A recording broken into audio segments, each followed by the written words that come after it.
My name is Professor Mark Eisler from the University of Bristol. So what were the key features of your talk today, Professor Eisler? My talk is essentially about work done to understand the interaction between the ticks involved in transmission of an important vector-borne disease of cattle in sub-Saharan Africa. That is the disease East Coast fever, transmitted by the tick Rhipicephalus appendiculatus, the brown ear tick.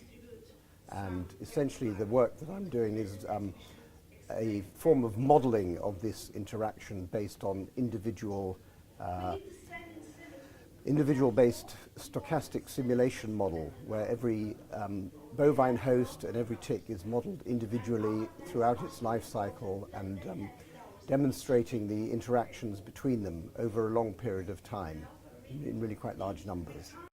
Yeah, I think your talk really kind of outlined how your model was actually quite a complex one.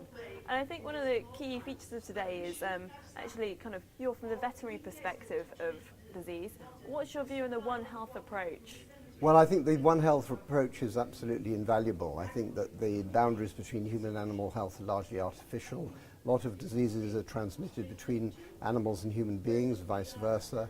And I think there are many lessons for the control of infectious disease which can be learned by workers in either field from those in the other field. And I think these interactions are increasingly important in a world that is challenged by things like antimicrobial resistance and increasing numbers of emerging and vector-borne diseases.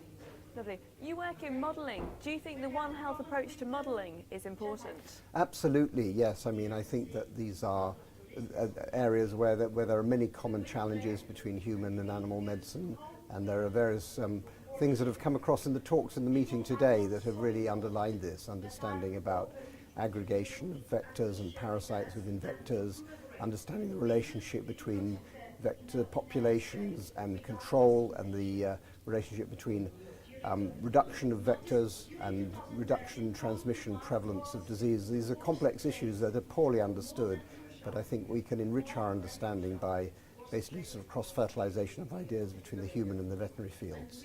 Yes, and I think kind of collaboration has been kind of one of the key messages of today. Thank you very much, Professor Eisler. Pleasure.